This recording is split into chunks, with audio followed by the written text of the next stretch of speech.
karşılaşamadınız. Çünkü onlar dışarıdaydı, siz içerideydiniz. Dışarıda çok kalabalıkmış, gördüm. Böyle basın arası var. Alright, so like I said, all your strength is here. Is for your emotions. You have very strong abdomen to keep your back straight, to carry all the weight on hips and knees. And then you have the balance. Yoga, Except the videos. Çok güzel gerçekten çok güzel.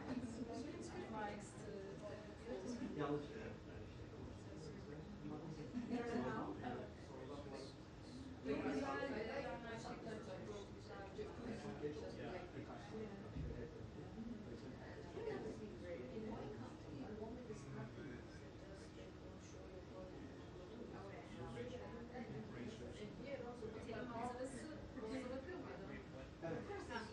İyisi bir havası görmüşsün yani. Keşke gitmişken ileride dediğin için iyi olur. I'll tell you what, I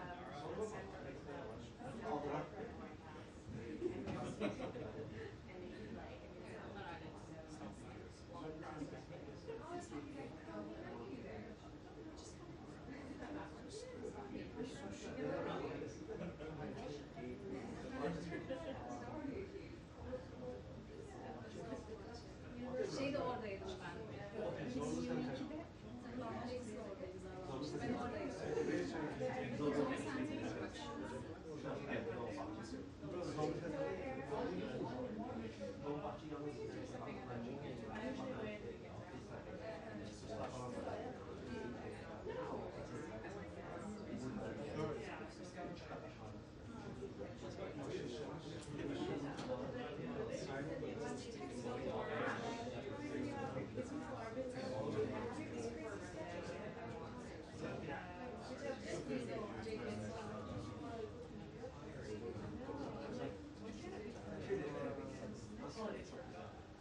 O zaman sen de hava da güzeldir eminim. Yani Mayıs çok güzel oluyor. Ben de bir senedir gitmedim.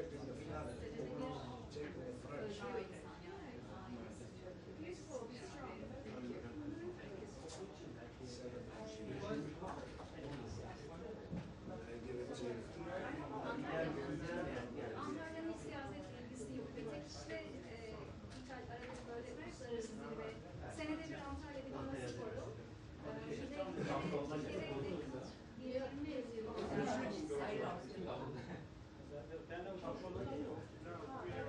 Bana da öyle geliyor. O başlandı. O geleneği, o Antalya videosu. slime over.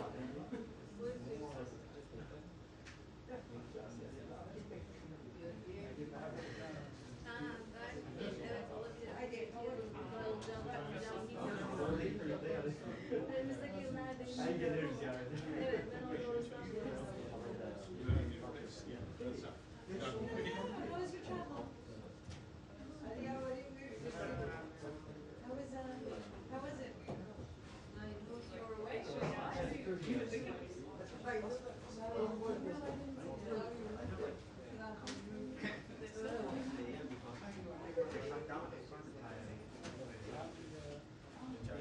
Hi, Judy. Oh, the sheep. Oh, you're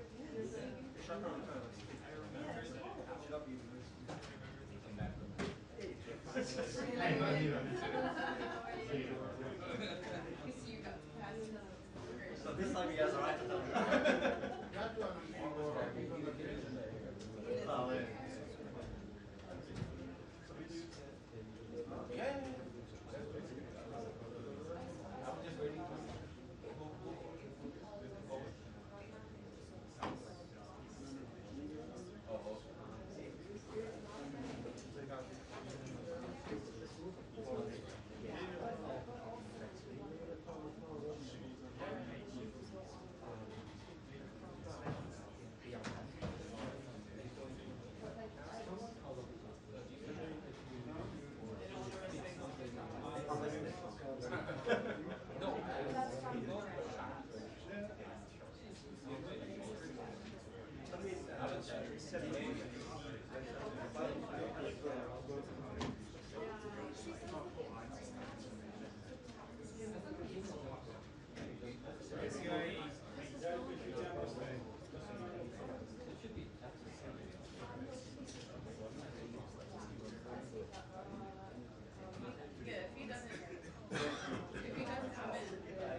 So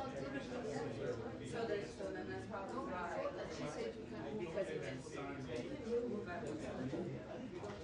Hello. They call it? No? Oh, yeah. I think that they just make us feel good. And I'm not sure that they did it too. This is on my opinion, so possible. But if we don't know, we should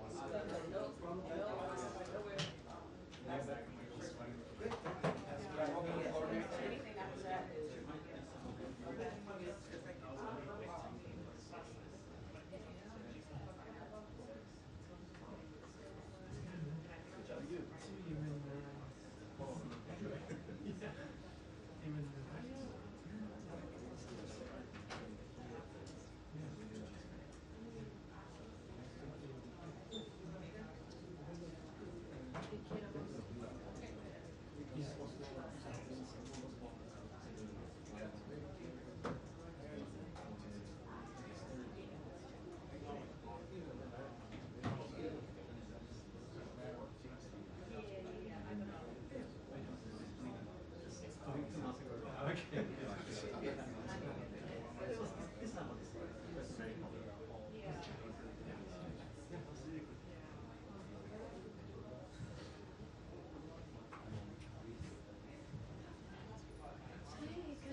Porque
Yeah, that's what I told her about. She said, is she down here?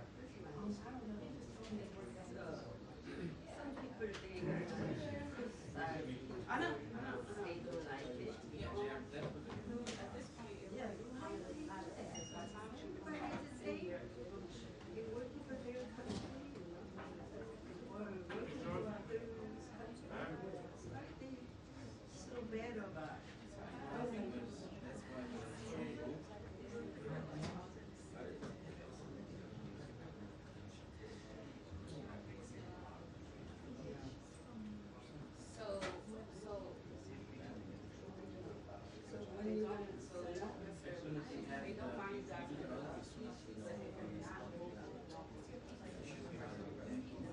yeah, that's still not her first name, but yes.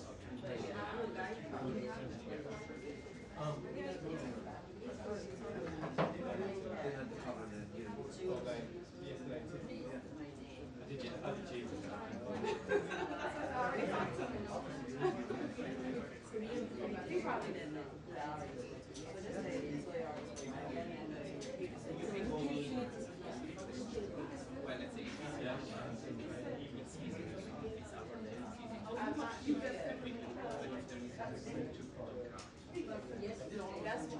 That's what I'm saying.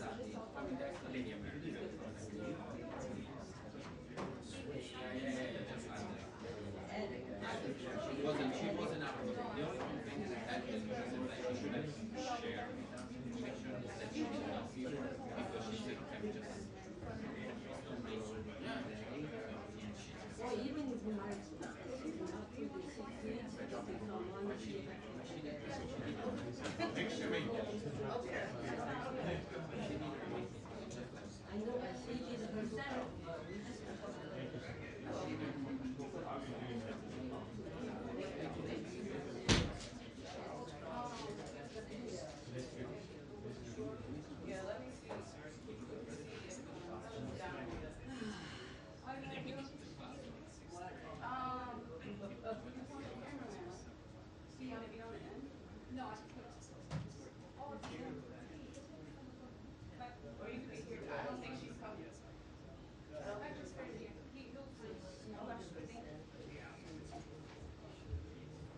It was tiring. It was, Getting to the back. oh, I didn't go to that. I left before that. Oh, it was newsy. Well, it was, the whole thing was, newsy, even without going to the post. Syria, really? I watched the last live. We carried it all live from 46 a.m. on Sunday morning. It was so good. Watching them give communion to 200,000 people. I mean, they should organize our wars or something. They know what they're doing.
He's not here.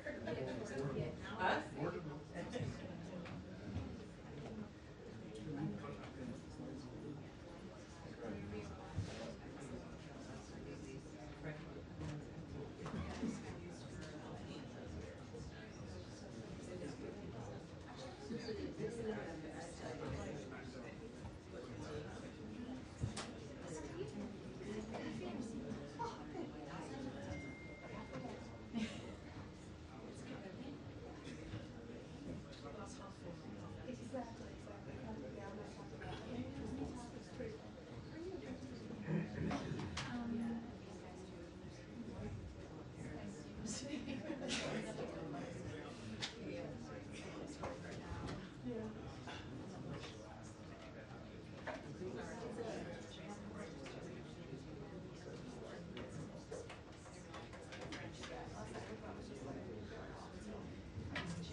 I missed you.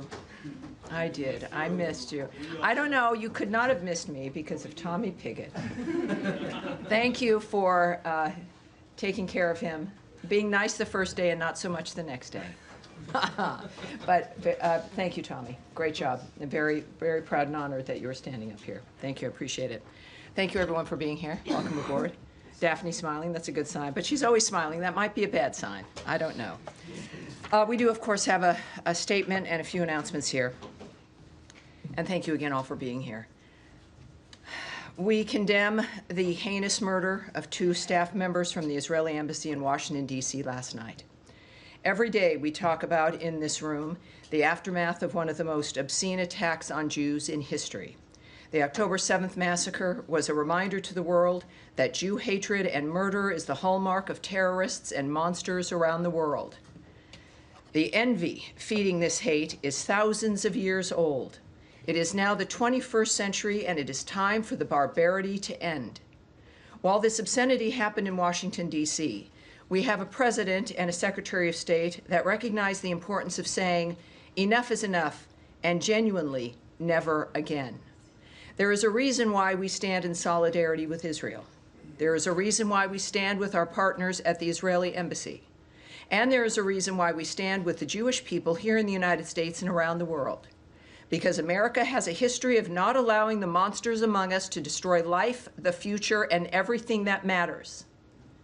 The Department of State's Diplomatic Security Service is providing ongoing support to the D.C. Metropolitan Police Department and their investigation of this incident and coordinating with other federal and local law enforcement partners. As Secretary Marco Rubio has said, make no mistake, we will track down those responsible and bring them to justice. Our prayers go out to their loved ones. Sarah Milgram and Yaron Lashinsky. Sarah Milgram and Yaron Lashinsky, may their memory be a blessing. Now, on Capitol Hill this week, Secretary Rubio went before Congress to share how we are implementing President Trump's vision of an American first foreign policy. He made clear that America is back and that securing our borders, making communities safer, and combating criminal cartels are once again key priorities of our foreign policy. He also explained how the fiscal year 2026 budget request for the Department of State will enable the department to deliver on President Trump's foreign policy agenda that makes America safer, stronger, and more prosperous. The budget request in the State Department's reorganization will ensure our ability to respond to the challenges of the 21st century on behalf of the American people. And now finally, ahead of Memorial Day, which I know we're all looking forward to, I want to recognize and honor the Americans who gave their lives to defend our freedom. Their bravery, service, and sacrifice represent the very best of America. The heroes of this country would have preferred long, enjoyable, quiet lives, but instead they answered the call when we needed them the most. Every day that we simply enjoy is due to the sacrifice of the men and women who died on the field. We will never forget those who've given all to defend our country, our way of life, and the American people. God bless all who have served and are serving our nation. And now, ready for your questions? Daphne, yes, ma'am. Following the shooting last night, are U.S. embassies on any sort of special alert or thinking about any change in posture? I can't speak to security measures that are being implemented or being discussed or decided upon. What I did note in my topper is that, in fact, we are working certainly with the D.C. Metropolitan Police and the security of this building, of American diplomats, of diplomats throughout this city is of paramount importance to the United States of America. We act on that every single day, and certainly we're continuing to do that today and in the days that come as well.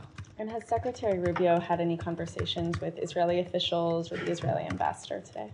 I can't remark on the specifics of any conversations that have been had, but I know that, of course, you've seen his messages, the tweets, and of course, we will hear, no doubt, again soon about the nature of what's transpiring. But I can tell you that He is, as all of us are, is heartbroken. We're all affected by this. It is something we deal with, in a sense, of course, every day. This administration, the secretary's work, the president's work, and often I don't know how they do it. I have maybe 40, 45 minutes with you guys twice a week, and these are issues that are existential all the time. And I know that, again, my work is made easier because I know the people running this country care about life and about the condition of our lives. And so that's the most I can say, separate from certainly specifics of who they're speaking with. All right. Yes, Andrea Mitchell. Hi, thank you very much. A couple of questions about South Africa and also Sudan, if you don't mind. In South Africa, the State Department is empowered legally with deciding when a genocide exists. Has there been an investigation that supports any such contention? Because there is no credible evidence from any authority on the ground there, in their government, in NGOs, or elsewhere that we can find to support an allegation of genocide, that white farmers are at all as disadvantaged as the crime wave there that is a problem against blacks in much greater numbers, and proportionally even greater numbers than whites. The fact checkers have shown that the white crosses were put up as a protest against the criminal movement and against the death of the farmers. The crosses and the burial were all part of a protest against the criminality, not as described. So what information was given to the White House, if any, by the State Department, by the experts in the field, to support what was described as an ambush widely around the world of a South African visitor who had a celebrated background as a leader of a biracial government and someone who was jailed with Mandela and who has been one of the civic leaders of a new South Africa, as troubled as their history has been, as troubled as their current situation is. Well, I would say that, as we all knew, of course, the president has been very vocal about his concern about the violence, the nature of what's been transpiring in South Africa. The president did not come to the United States of America unaware of the position and the posture of the president and of the Secretary of State and of his administration. So I would argue against very much that there was some kind of an ambush. South Africa also has been facing a dynamic where there's been regular criticism, ranging from not just the collapse in some ways when it comes to the violence in civil society, but then the referral of Israel with the ICJ for the issues of genocide while ignoring Hamas, cozying up to Iran, the general choices that they've made. In the meantime, also, of passing a law that has allowed them to take property, to possess property of white Afrikaner farmers with no reason. One element is equity. And so when you're passing laws like that target a group, ostensibly sending a message to the population that these people have a price to pay, there's something that they need to be doing, that they deserve to have their land taken, combined with the chance of kill the Boer, the massive rallies where encouragement of violence is prevalent and is at the core of it, in addition to the associations South Africa and its president have chosen to make, like with Iran and their actions against Israel. It creates a picture that is worthwhile having a conversation in the Oval Office. And that is, I think, it is the transparency of the president, certainly both leaders aware of what the concerns have been and what the arguments have been. So I don't think President Ramaphosa was somehow surprised or shocked at the fact that we have an honest man who's in the White House who's spoken and continued to speak about violence and the trajectory of South Africa. Well, what I'm just suggesting is that the facts matter with the credibility of the president, and that as it was explained in the Oval Office, and it has been explained elsewhere, that is a minority party, a protest party that is legally permissible, but that the white agricultural minister said in the Oval Office, that's why we joined the coalition, to make sure that they didn't get into the parliament, that they don't have power. They've been, they've been Well, you know, in opposed. the nature of the weeds of something like that, where that individual, you saw also the larger video of the thousands and thousands of individuals in a stadium framework. And I think that what Americans in the world and what South Africans see is a movement and an attitude that is not only not punished, but reinforced, but Andrea, reinforced with a law that says, oh, those people that you're calling to have be killed, yeah, let's take their land. Who does that? Who does that in the midst of that environment? And I think that when we think about, I'm not certainly going to get ahead of the president. President Trump is someone that the world knows, says what he thinks and acts on what he thinks. But I think that it was very clear, and he's been clear, as has the secretary, about the problems with South Africa, the nature of the signals it sends, the quality or lack thereof of life, the fact that we have taken in refugees, very basic standard of looking for asylum. They've met that standard, and it's more than just complaining.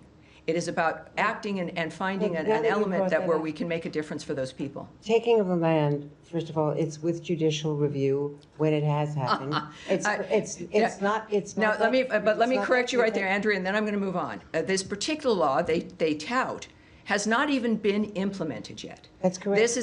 So it's not about judicial review. The law, if you have a judicial review of a law that says there is no standard, well, then you'll have judicial review of no standard. But they have not taken the land. All right, but this, and it is in part, I would argue, because of the global attention that has been placed on them because of President Donald Trump's attitude, his comments, and bringing attention to that framework in general.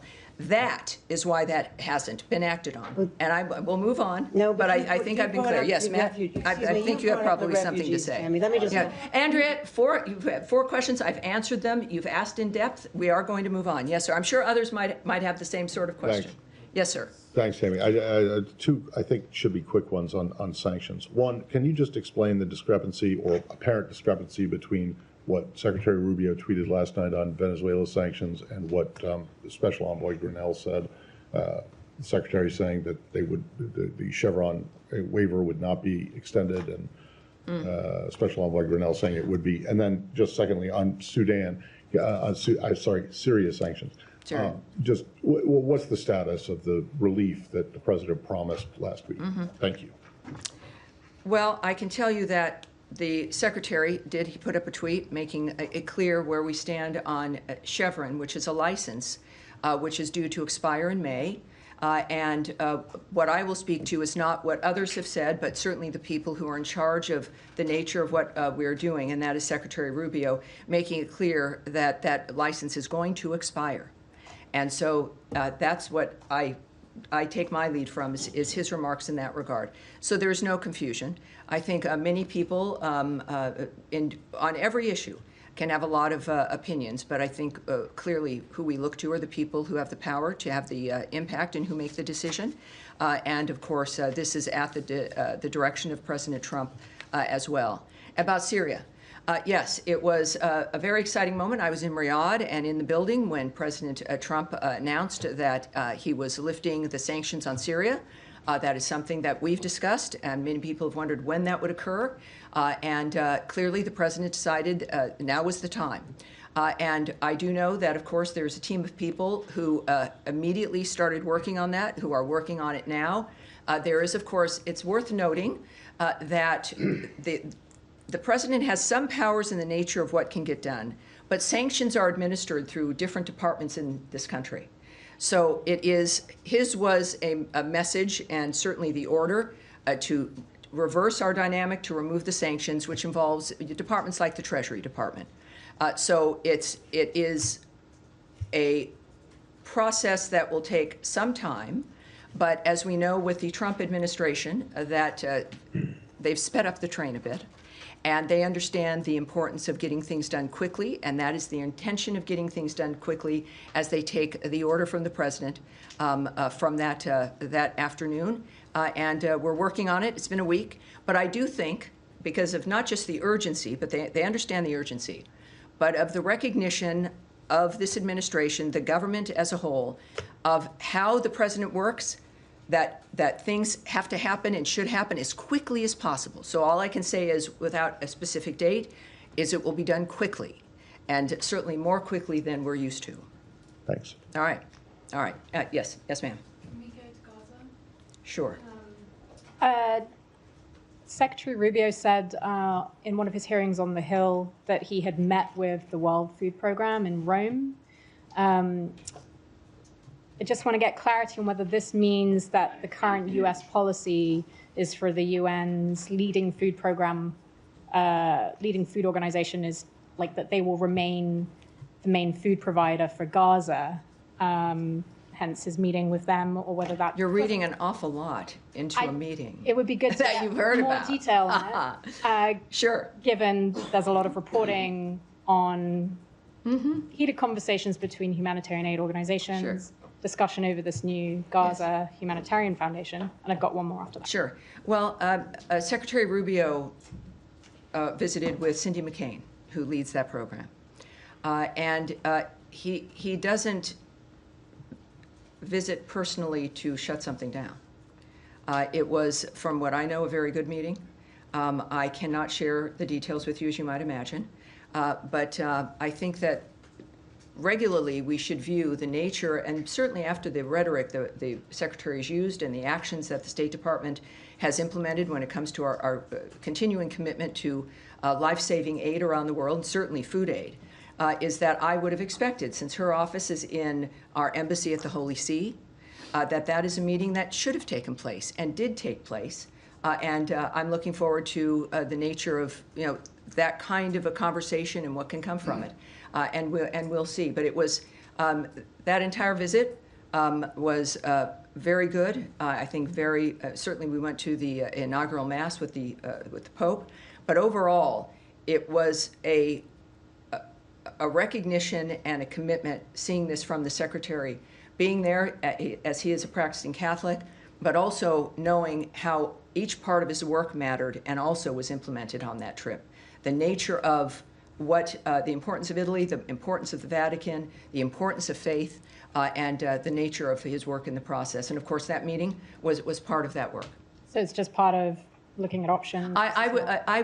I'm not going to speculate or guess. I'm a little psychic, but not enough for that to answer that specifically. A little psychic, but, So what can you? well, nothing you want to know.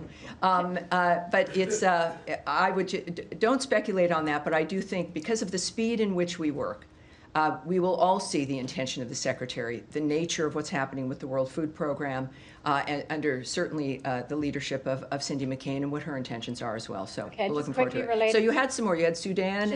Just one on Gaza as well. Well, Gaza, yes. Gaza Humanitarian Foundation. Sure. There's reporting about private security that would be used for this new foundation. I just want to understand if this administration is okay with private security personnel for a foundation like that, presumably of which they'll be armed, going into Gaza, and presumably some of the personnel for that private security would be American citizens. Just want to understand. Well, presumably, watch out when you use the word presumably. Watch out. I mean, looking at other private security firms and what they do, and some of us. Well, I think that, yes, it's good that you're concerned about security. We all are. And that's been one of the problems we've had with Gaza, is the ability to move food aid and medical aid through an arena that is not thinking as you think. They are not concerned about safety. It is about terrorists who've been keeping food aid and medical aid from the people of Gaza. And that has impacted our ability to move all that aid, the aid that we've wanted to move through, that we would do only when it was safe to do so. So our concern has been constantly about safety and what we could achieve in that environment. That's the point of ceasefires, is to have safety. So I would, with that being a standard, that we will support having things move in if it can be safe, that having a security service is important. I think we all would agree. I won't get into the details of how it's being managed, but because that's the Gaza Humanitarian Foundation, which is private and operates on its own. But clearly, when it comes to what one of our core elements was, which is that we support all of this, if it can be moved in safely and securely and without falling into the hands of terrorists and the people who are causing death and destruction in that area. It seems like they've structured something that can manage that is the equivalent of something that we can all agree on, and they're moving forward. So that's the story, is that we've been able to do it, we being humanity, that it's something that all of us have wanted to see, which is a movement of aid. If they use private security, you need to call them. When we speak about private security, what I look at as the story is that we've managed or expect to manage a security that gets food and medicine to the people who all of you have wondered about whether or not they're going to get it. That's my story, and that's the story of humanity and the people of the Gaza Strip. Yes, sir. On Iran, Mr. Witkoff is meeting with Mr. Arakchi tomorrow in Rome. Both sides have been stressing on respective positions in the past few days regarding enrichment. Do you see a chance to have a path forward towards compromise or not? And if I may, a second question. Can I answer that one so that we can, and then I won't lose you, don't worry. Thank you. It's like we're on a slide, you're hanging on. Yes, what I can say is that we've made it clear on every project we're working on, certainly including Russia and Ukraine, that our involvement is really because we feel we can make a difference, and that's why we do it. This additional meeting, certainly the 5th round of the nuclear talks, would not be happening if we didn't think that there was potential for it. And so I would say that clearly we believe that we are going to succeed. We've also been very clear on some basic things, like they're not going to have a nuclear weapon. They've been very clear, most of our leaders have been, who have spoken on it, that this is about no enrichment, and the Iranians are at that table. So they also understand what our position is, and they continue to go. So we feel something's good enough for us to continue this work. Second Yes, question. Secretary Rubio this week at the Senate Foreign Relations Committee said that the past 4 meetings have been focused on enrichment only. So other issues like the Iran's support for the proxies, which is like a concern for the regional countries, are those issues going to be discussed later on, or are they going to be part of another round of discussions? Well, I'm not, again, part of the negotiating team, won't discuss what might be the plan. But just like an issue of needing a ceasefire before you discuss what the land is going to look like and what the nations are going to be doing after the fact, there's points that you have to get to before you discuss elements that might not even be a factor if you can't get to the bright line that allows us to move forward. And that bright line has been enrichment, certainly not getting a nuclear bomb, and those things have to be addressed. I say this because that's what I've seen them do, and being very specific, which is fabulous because nobody's guessing at what the goal is. But of course, considering the generational issues involved, this is, and the president has said this about everything he's worked on, with the generational issues involved, that these cannot be solutions that last 6 months or are able to be broken in 18 months, or in 3 years, you know, your 15-year-old is suddenly pulled into a war because now they're 18. That these have got to be enduring, fundamentally changing arrangements that only Donald Trump can bring because of the nature of his attitude, his vision, and because of the support of the American people understanding that this was a factor. So I would say, well, I'm not going to go on from that. I think that'll be it. Yes, but yes, go ahead. Hi there. The U.S. sent some migrants to Djibouti, and I'm wondering, are you in negotiations with Djibouti to accept these people, or are you still trying to get them to South Sudan, who say they won't take third country nationals? What's the State Department's role in this? Well, we know that, of course, the Secretary's been very open about the fact that we are negotiating with a number of countries to facilitate the deportation of people who are here in this country illegally. I can say also, as the Secretary has noted, that we remain unwavering in our commitment to end illegal and mass migration and bolster America's border security. I won't discuss the diplomatic conversations, which clearly is part of this framework, with specific countries here.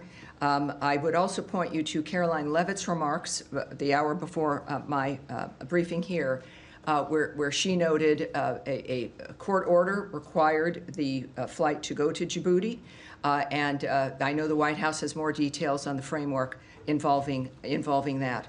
So we're currently just in the sense of handling this in an immigration posture, certainly it is a reflection of our continued attitude and position, and I don't think that this situation is certainly in the courts, which I can't remark on, but we're familiar with having to make our arguments in a variety of arenas, and this is one of those times. And but I know Caroline had more specifics. In South Sudan, there was a dispute before with them for not taking somebody, and you guys stopped issuing visas.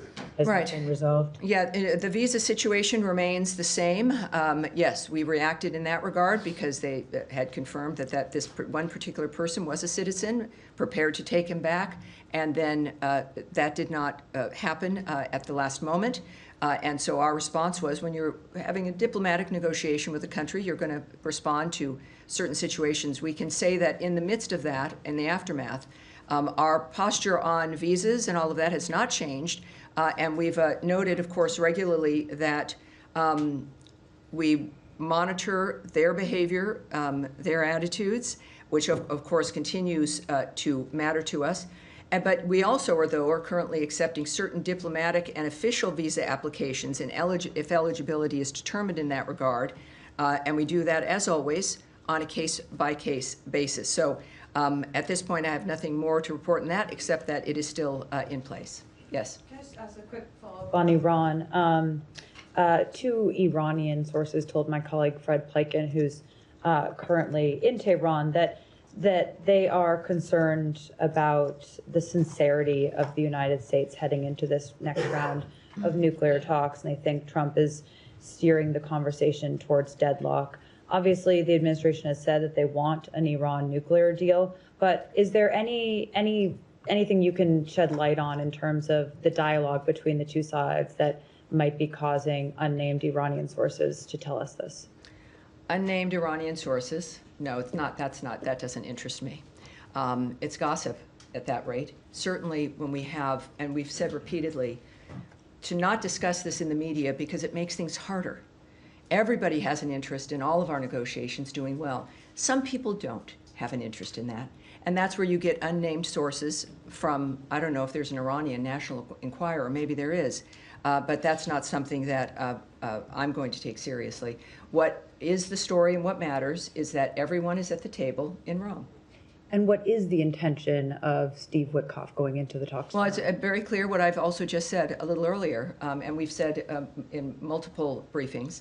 The goal is to end the inability for them to have a nuclear weapon, to change and end the enrichment of their nuclear program and the intentions of that nuclear program.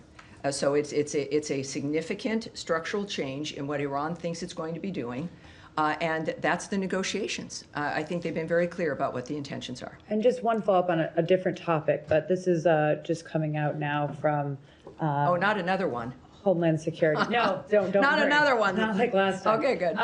But Homeland Security Secretary Kristi Noem says that DHS is now terminating Harvard's ability to allow any foreign students to enroll in the university, saying in a statement that the administration is holding Harvard accountable for fostering violence, anti-Semitism, and coordinating with the Chinese Communist Party. This is obviously a program that isn't run out of the State Department, but some of these J-1 visas are issued by the State Department. So can you shed some light on this decision by the administration? We've seen those reports, and we're looking at them, and I can't answer that immediately, but as soon as we might have an answer, I can get it to you. I'm sure that when we get our answer, we'll get it to everybody. But yeah, so I've seen those reports, and I would also refer you, of course, to DHS and to Secretary Noem, who might have more details, more answers for you. Saeed, nice to see you again. I hope it's nice to see you. Thank you. I appreciate it. Okay. Yes, sir. Two quick follow-ups. One on Andrea. Yes. On South Africa, and then one on Gaza. Sure. On South Africa, you said that the president was also influenced by what South Africa has done in terms of referring, its role. Well, I said we all have been. We all have been. Yes. Yeah. Well, its role with the ICC. Yes. Just to clarify that. So he was, because South Africa referred Israel to the ICC? Well, I did not say for a specific event Right, that influenced him. I don't speak, you know, President Trump is a very clear man. No one has to wonder his position. But I think for all of us who've been looking at the condition of South Africa, it's never just one thing, is it? It's a number of things. I'll finish. I know you might not be liking my answer, but I'll finish. Saeed, it is a series of things that point to the intention of an administration or of a regime, and it is usually consistent. So if you're wondering about the nature of why it matters that people are at a huge stadium shouting "Kill the Boer," which are for those at home, the Dutch descendants of settlers of South Africa, and who are white farmers, combined then with the government that says, oh, we reject that, they're not part of our government, but then pass a law that allows the government to take the property of those very same people simply because they're white farmers. So that speaks to the intention of a regime, in addition to their behavior with other nations, their foreign policy, how they would view the victims of October 7th, the Jews, as those who should be referred to a criminal court versus Hamas, in addition to having a rather cozy relationship with Iran. So you don't need to be in a seminar at Stanford to understand and to recognize the trajectory of South Africa. That is the argument for those who are looking at that, again, beyond one issue. And I think those issues speak quite loudly. And very quickly on Gaza. Yes. Now, the Israelis are saying they allowed maybe 6 trucks or 9 trucks, we don't know. And international agencies say no trucks were allowed in.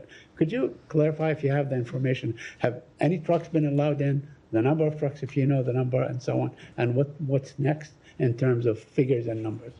Well, I won't share numbers with you, but what I can tell you, and you know this, having covered this situation, that Israel's been honest about the nature of what it's been doing and why, as it fights for its security and in its own defense. There's, if you're getting a report from Israel about the nature of what has moved into the region, I would suggest that you should take that report seriously. I think that everyone knows that the eyes of the world are on that region, and at the same time, the story is, what I would argue, is, as opposed to the numbers, is the fact that aid is moving in to Gaza. And it's interesting to me, Saeed, that is something that I've talked with you, and we've even had some sort of fights about. And that isn't something that has been recognized, but I'll do that recognizing, and that's what the real story is. Yes, sir, in the back. Yeah, thank you, Tammy.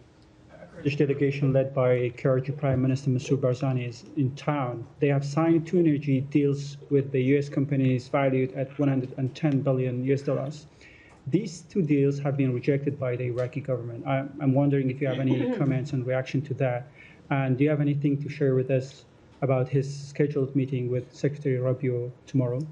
Well, I can tell you that we were pleased to see Prime Minister Barzani sign massive deals with U.S. companies to expand natural gas production in the Iraqi Kurdistan region, which will help Iraq harness its own domestic resources to become energy independent, which we've, again, talked about. It's really great. We've talked about these things. Often I can't give you answers. We don't know when it's going to happen. And then to be able to report to you that it has happened. And that is a key administration priority. Being energy independent is obviously a major national security issue. So these deals, I think it's like over $100 billion. And yes, that's what we've all been working for. So we support these deals, and we have encouraged Baghdad and Erbil to work together to get gas production to commence as soon as possible. At the same time, we have, of course, the declaration that these are null and void, right? Yeah. Now, this is the kind of shenanigans that can be a problem. But we also know that, I'll give you a sense of our relationship with Kurdistan. The Kurdistan Regional Government Prime Minister and his visit to the United States signals our desire to strengthen the U.S. relationship with the Iraqi Kurdistan region.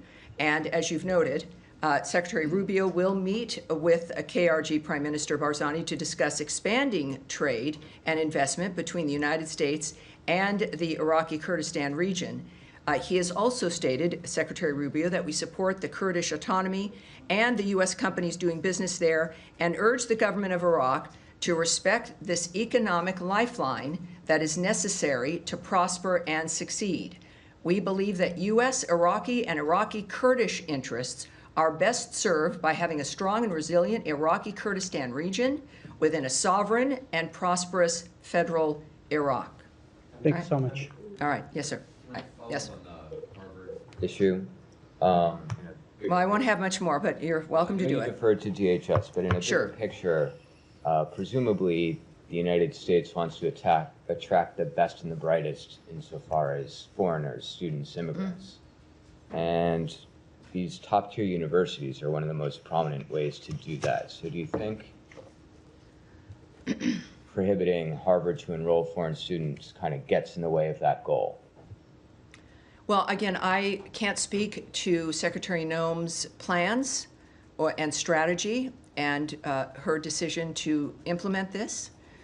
What I would argue is that we have an interest as a nation, as President Trump has spoken to quite often, that we have an interest as a nation for these universities that are supposed to be the gold standard to actually deliver people who are educated and can function in society and on campuses that encourage a learning environment as opposed to one of left-wing activism, where you have individuals leaving the university level in this country as our rates are declining when it comes to comprehension and reading and a whole host of other things that it has to be more than just a label or a brand.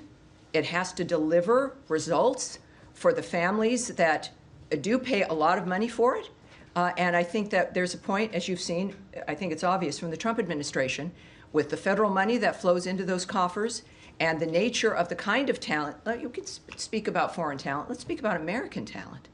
You've got a wonderful kid who's done very, very well, and then you send them to Harvard, and a kid comes home, and you don't even recognize them. And they're definitely primed to be a fabulous left-wing activist, but they're maybe not going to be able to get a job. And so, this is a recognition and movement that universities around this country are recognizing that American families have standards. We spend money so our children can be educated in the normal function of life. And we get kids back who have not received the kind of education we expected. COVID highlighted this for many of us, but I think that this opens up a conversation, as it should, between the federal government and the universities that we rely on and have been proud of, that we deserve to be proud of them again. And if we're going to speak about who we rely on for the best and the brightest, there's plenty of American kids who also deserve to be taken seriously. And I believe that we can handle all of them properly. Yes, sir. Thanks very much. My question is on U.S.-India relations. Secretary of State Marco Rubio and President Trump both are very famous in India. As far as the U.S. policies are concerned, most Indians agree with. I hear you're pretty famous in India. Yes, all right, keep going. My question is, Madam. Yes, sir. As far as terrorism against India, recently in the state of Kashmir is concerned, innocent Indians tourists were massacred. Oh yes, there. we all know that. Yes, ma'am. My question is that as far as talking with Pakistan is concerned, India's Prime Minister, Mr. Narendra Modi, and also Foreign Minister, Mr. Jaishankar, which both met with the Secretary Rubio and President. What they are saying is that as long as terrorism is continue against India, what they said by Pakistan supporters inside, that they have training centers inside Pakistan. Well, here's what I can say, and this is, and I understand your point, and what has been a generational concern about violence and terrorism in that region, certainly with the troubles between India and Pakistan, is that there is a ceasefire. Obviously, we know that we're very close to a full-scale war erupting. And what's very exciting and heartening is that America's involvement and assistance made a difference in that stopping, and a ceasefire that has continued. But of course, within that, one expects, as the world noticed again, that has not been resolved. that the potential of having these long-term problems resolved has returned, and it is an opportunity. And the good news is that, unlike some other regions, there's been a commitment to a ceasefire that makes, oh, is that my alarm? I said, thank you. I should ask you to put on your alarms. It's like, oh, Tammy's done. All right, we're gonna have. All right, we'll have one more in the green jacket in the back. Yes, ma'am. Thank you, Tammy. Make sure her mic is on, just as she's in the back here. The sound here is. Two quick questions. Do you have any update on the peace deal agreement between Rwanda and the Democratic Republic of Congo, when we will see this peace deal signed? And also, can you tell us if both President Ramaphosa of South Africa and President Trump finally managed to overcome the difference, and we will see United States and South Africa working together? Well, I'll answer that one first. I think the meeting with the South African president in the Oval Office speaks to President Trump's generosity. And the fact that any leader feels comfortable going to meet him, even with difficult conversations, and sometimes the problems that happen between two nations with different attitudes. So the fact that it's President Trump means, of course, there's always hope. It means, of course, there'll always be something for the future. And speaking of the DRC and Rwanda, another very good example of something that has been a generational issue, that we are, again, it's a long process, but they are taking the steps that we've asked of them to take, and that's also very promising. We can look for an update when it comes to what the new dates are and what else is expected, but what I can tell you is that that continues. Another great change and dynamic. Sometimes, though, people forget and don't continue to ask, and I appreciate that you did, because there isn't any drama, because that things are changing for the better. So it causes less news, right? There's less interest, but it's worth following up as we watch these particular issues resolve. As, of course, the news is taken up by other issues. But this administration is committed across the board to peace, and prosperity, and it seems the world's giving them a lot of chances to act on that. We do one more? One more. Yes, sir. My Italian friend right there. Two more. Yeah, thank you. Well, yeah, indeed, one is on about Italy, actually the Vatican. So I was there. Beautiful place. Beautiful place. Very moving. And there was also some conversation with Parolin, which is the Vatican Secretary of State. So are we seeing those conversations because we also have an American Pope that can actually better deal with our president? And how close are we to actually the negotiation at the Vatican? And then I have a second question on Russia. Yes, obviously the condition of the world existed before our new Pope Leo. I'm not a Catholic, but I'm very moved by the nature of that faith, and it was just a beautiful experience to be there. But I can tell you that, of course, the plans and the conversations with the Pope himself and certainly other leaders there was important. It always would be. If you're going to be in Italy for any reason and you're the leader of the free world, the Secretary of State of the free world, you want to meet with these people. This is why they're in their positions, is for that reason. So I think that's it's not because Pope Leo is an American. However, it's pretty terrific, and it's a reminder that your commitment and your faith, and it can lead you anywhere. And so we, of course, pray for his success as he moves forward with his duties. And the rest of your question was? I have a question about Russia. I mean, not about Russia. I'm so sorry. Good. About the different approach they were seeing from this administration when it comes to diplomacy. We saw with yesterday with the South African, and then with Zelensky. Well, and I think you're seeing. I would go as this will be the last answer here. Is that we're seeing different envoys, different styles, ambassadors, the Secretary of State, the President on the phone, because you have to do that when you're not simply setting up meetings every 3, 4, or 6 weeks. That you're having meetings to make specific steps and have specific progress and deadlines because you're a business person and you know what's possible, or you know humanity and you know it's possible. When he says we need to have new ideas for Gaza, as an example, he really means that for everything, for how we conduct diplomacy. The Secretary, of course, is on board with that. It's natural for him. Traditional diplomacy, going, talking, getting deliverables, making sure the relationship is active and alive. And that is how you bond, you make friends, and your relationships with other countries are better. So the Secretary operates in that fashion, but yes, there's a huge difference in that we are on, well, certainly we have now, what, 3.5 years? You have people who want to make a difference. It's not just having fun in an office. It's changing people's lives for an endurable period of time, so that we, our generation, I'm seeing some younger people in this room, of course, always, but for our generation, my generation, that we can think we did everything we could and have had some success in making things better. That's the Trump administration. That will be its legacy, and it's an honor to be here. And thank you all very much. I appreciate it. I'll see you on what is today? I'll see you on Tuesday. You know, the trip, it's like, oh my gosh.